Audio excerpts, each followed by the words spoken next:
ওমর ফারুক মুসলমান পরিচয় দিলেন যে আমার পরিচয় হলো মুসলমান। রাখাল মুস্কি মুস্কি হাসে আর বলে আসল না নকল? এইবারে তো ধরা খাওয়া। আপনারা কারা কারা মাগরিব এশার নামাজ পড়েন না? হাত তুলবার বলতেছি। সবচাইতে বড় আদালতের নাম হলো বিবেক। বিবেক বিবেকের চাইতে বড় আদালত আর কিছু নাই। বাংলাদেশের যত বিচার হয়েছে হাসিনার সময়, ওই বিচারপতির বিবেক ছিল না বলে ভালো মানুষকে জেলখানা দিতে, খারাপ মানুষকে জামিন দিয়েছে। ধরে কোনো কথা ঠিক না? একটা হাকিমের বিবেক ছিল না, যার কারণে এই ছেলেবেলার আন্দোলনের পরে এগুলো সব বাদ দেওয়া হয়েছে। তোরা তো বিচারক না, তোরা হলো বড় চোর। সবচাইতে বড় আদালতের নাম হলো বিবেক। আপনার বিবেকের আদালত আপনি প্রশ্ন করে দেখেন তো, যে আপনি মাগরিব এশার নামাজ না পড়ে আওয়াজ শুনতেছেন, ফজরের আগে যদি আপনি মরে যান, মনে করেন যদি মরে যান, তাহলে দুনিয়ার কত মানুষ আপনার জানাজার নামাজ পড়ালে আপনি জান্নাতে যাবেন? আর আপনি যদি মাগরিব এশার নামাজ আদায় করে ফজরের আগে যদি মারা যান, দুনিয়ার কোনো মানুষ যদি আপনার জানাজা না পড়ে, তারপরেও নামাজ আদায়ের কারণে আল্লাহ আপনার জান্নাত দিবার পারে। ধরে ধরে কথা ঠিক কি না? তা আসল মুসলমান কারা আর ভেজাল মুসলমান কারা? দেখবেন মুসলমানের মধ্যে আমাদের কিছু ভেজাল করা আছে। আমার দয়াল বাবার দরবারেতে কেউ ফিরে না খালি হাতে। আপনারা বলেন তো এরা আসল না ভেজাল? রাখাল বলে পথিক তুমি আসল না নকল? ওমর ফারুক বলে রাখাল মুসলমান তো মুসলমান, এর মধ্যে আবার আসল নকল কি? রাখাল বলতেছে আসল মুসলমান যারা হবে তারা চাওয়ার ব্যাপারে সতর্ক থাকবে। আসল মুসলমান দরকার হলে ফাঁসির মঞ্চে যাবে, কিন্তু রাষ্ট্রপতির কাছে দরখাস্ত লিখবে না। একজন আসল মুসলমানের নাম হলো মতিউর রহমান নিজামী, নাম শুনছেন? ওনাকে উকিল বলতেছে স্যার আপনার তো ফাঁসি হবে, আপনি একটা দলের লিডার, আপনি যদি রাষ্ট্রপতির কাছে একটা দরখাস্ত লেখেন, রাষ্ট্রপতি যদি আপনাকে মাফ করে দেয়, তাহলে আপনার ফাঁসি কার্যকর হবে না। উকিলের এই কথা শুনে নিজামী সাহেব মুসকি মুসকি হাসতেছে। তো উকিল বলে স্যার আপনি হাসেন কেন? বলে হাসার কথা হলো তোমার কথা শুনে তুমি যে বলতেছো রাষ্ট্রপতির কাছে দরখাস্ত লিখলে রাষ্ট্রপতি আমার মাফ করলে ফাঁসি কার্যকর হবে না, কিন্তু আমার হাসি আসার কারণ হলো যার কাছে দরখাস্ত লিখবার বলতেছো সেই নিজেই তো বাঁচবে না। কারণ আমি আমার জীবনে 3টা রাষ্ট্রপতিকে ক্ষমতার থাকা অবস্থায় বাংলাদেশে মরা দেখছি। নিজামী সাহেব বলতেছে আমি আমার জীবনে 3টা রাষ্ট্রপতিকে ক্ষমতার থাকা অবস্থায় মরা দেখছি। একটা হলো বঙ্গবন্ধু শেখ মুজিবুর রহমান, একটা হলো জিয়াউর রহমান, একটা হলো জিল্লুর রহমান। যারা নিজেরাই বাঁচতে পারে না, তাদের কেন কোনো মুসলমান বাঁচার দরখাস্ত কোনোদিন লিখবে না? ধরে কোন কথা ঠিক কিনা? কারণ মুসলমান মাত্রই জানে ইয়াকা নাবুদু ওয়া ইয়াকা নাস্তাইন, গোলামি করবে যার, সাহায্য চাবে তার কাছে, অন্য কার কাছে মুসলমানের চাওয়ার কিছু। তাহলে তুমি যদি আসল মুসলমান হও, তুমি দুধ চাইলা কার কাছে? সঙ্গে সঙ্গে ওমরের চোখ দিয়ে দরদর করে পানি আসতেছে। আল্লাহ তোমার কোরআনের তেলাওয়াত যখন দুনিয়াতে চালু থাকবে, ওমর যদি ভুল করে, একটা রাখাল পর্যন্ত ভুলটা ধরতে পারবে। মসজিদের মধ্যে আল্লাহর কোরআন চালু আছে বলে ইমাম ভুল করলে একটা ভ্যানালা পর্যন্ত লোকমা দেয়। জোরে কোন কথা ঠিক কিনা? মসজিদের মধ্যে আল্লাহর আইন চালু আছে না নাই? আমার গ্রামের এলাকার মসজিদে দেখছি 3জন মুসল্লি মসজিদের মধ্যে ঢুকছে, একটা আওয়ামী লীগ, একটা বিএনপি, একটা জামাত। ঢুকে খালি ঘড়ি দেখতেছে, একটা হুজুর ঢুকতেছে না, একটা হুজুর ঢোকেনি। আমি ঢুকবার চাই, দেখি ওরা বারবার ঘড়ি দেখতেছে, জানলার ফাঁক দেয়, সাইড নিলাম, দেখি ওরা কি করে।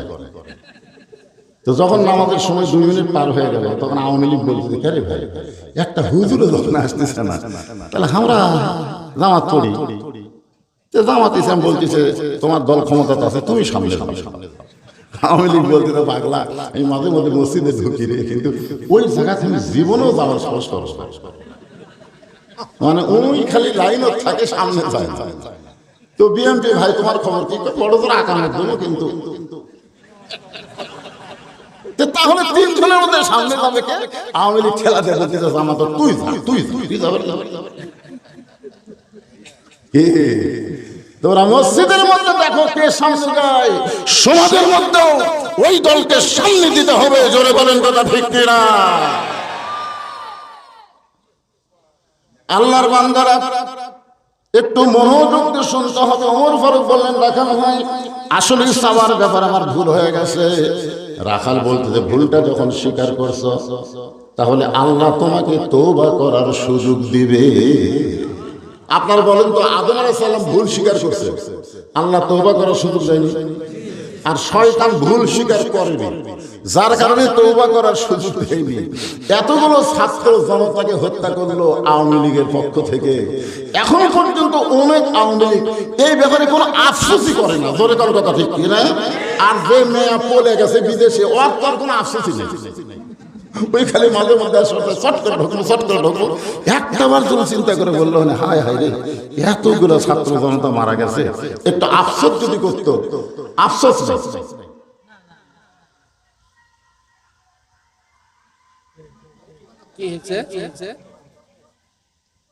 কিছু না,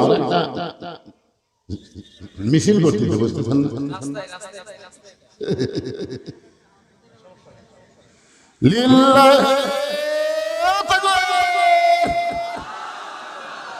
ভুলটা যদি স্বীকার করি তাহলে তওবা করার সুযোগ আছে না নাই? আমরা চার ভাই, এটি মিডিয়া হচ্ছে, এই খবর আমার বাড়িতে যাবে, এর আগেও বলছি। আমরা চার ভাই। কয় ভাই? চার ভাই। আমার বড় ভাই আওয়ামী লীগ করে, আমার ছোট দুই ভাই বিএনপি করে। ওরা দুই কলেজে প্রফেসর, বিএনপি করে। আর বড় ভাই প্রাইমারি হেডমাস্টার, আওয়ামী লীগ। আর আমি তো কোন দল বুঝতেছেন? 5 আগস্টের পরে দেখে আমার বড় ভাই আমার মাদ্রাসার মসজিদে এসে ঢুকলো, আমি সিসি ক্যামেরাতে দেখলাম। আমি আস্তে আস্তে নিয়েছিলাম, এসে বললাম, ভাই খবর কি? বলে, আল্লাহর ঘরে 2 রাকাত নামাজ পড়বো। আলহামদুলিল্লাহ। তো নামাজ পড়ার পরে কি খবর ভাই? তওবা কর, তওবা কর। আমি ফিরে আসতে চাই। আমি বললাম, কি জন্য ফিরে আসবেন? ভাই যে দলের মেম্বার থেকে প্রধানমন্ত্রী বলে যায় ওই দল আর করবো না। তুই আমার তওবা পড়া। আমার বড় ভাই ভুল বুঝে তওবা পড়া আওয়ামী লীগ বাদ দিছে। এই অবস্থায় এখনো যদি আপনারা মনে করেন আওয়ামী লীগ আপনাকে ভালো লাগে, তাহলে তো এখন আপনার ভুল বুঝতে পারছেন যে এই দল চলবে না, তওবা করেন। ওমর ফারুক যখন বলতেছে আমার ভুল হয়ে গেছে, রাখাল বলতেছে তাহলে আল্লাহ তোমাকে তওবা করার সুযোগ দিয়েছে। সুবহানাল্লাহ বলেন না? ভুল হলে তওবা করার সুযোগ আছে না নাই? ওমর ফারুক বলেন, রাখাল তাহলে আমি তওবা পড়ি। রাখাল বলতেছে, তুমি মূর্খ মানুষ, তুমি তওবা কেমনে পড়বা? আমি তওবা পড়াই, তুমি আমার সঙ্গে তওবা পড়ো। ওমর ফারুক বলে, রাখাল আমি মূর্খ, তুমি কেমনে বুঝলা? বলে, মূর্খ বোঝার কারণ হলো চাওয়ার ব্যাপারে যে সতর্ক থাকে না, এর চাইতে বড় মূর্খ দুনিয়াতে কেউ নেই। 18 সালে ডক্টর কামালের নেতৃত্বে একদল বুদ্ধিজীবী সিলেটের শাহজালাল মাজারে গেছিল। আপনারা দেখছেন পেপারে, একদল বুদ্ধিজীবী গেছিল সিলেটের শাহজালাল মাজারে। ওটি যায় 2 হাত তুলে বলতেছে, বাবা এবার আমরা ঐক্য জোট করছি, বাবা আমরা ভোটার দল আছি। মাজারে যে হাত তুলে বলতেছে, বাবা এবার আমরা ভোটার দল আছি। আল্লাহ বলতেছেন, ইয়া আইয়ুহাল্লাযীনা আমানুস্তাঈনু বিস-সাবরি ওয়াস-সালাত ইন্নাল্লাহা মা'আস-সাবিরিন। যদি আল্লাহর কাছে কিছু পাওয়ার চাও তাহলে ধৈর্য আর নামাজের মাধ্যমে চাও। জোরে কোন কথা ঠিক কি না? ওরা নামাজ পড়তে বাবার দরবারে হাত তুলছে। ওই যতই ডক্টর কামাল হোক, ওর চাইতে বড় মূর্খ দুনিয়াতে কেউ নাই। আর ওই মূর্খের সংবিধান বাংলাদেশে চলবে না, চলবে আল্লাহর কোরআনের সংবিধান। জোরে বলেন কথা ঠিক কি না? পবিত্র সংবিধান, পবিত্র। মানুষ কোনদিন পবিত্র হয় করে? পুত পবিত্র হলো আমার আল্লাহ। সুবহানাল্লাহ, বলেন ঠিক কি না? সুবহানাল্লাহ। পুত পবিত্রের কোরআন হচ্ছে সবচেয়ে পবিত্র। জোরে কোন কথা ঠিক কথা বলেন ভাই না? আল্লাহর বান্দার একটু মনোযোগ দিয়ে শুনবেন। ওমর ফারুক চোখের পানি নিয়ে বলতে, রাখাল আমি মূর্খ মানুষ, তাহলে আমার তওবা পড়ায় দাও। এবার রাখাল হযরত ওমরকে তওবা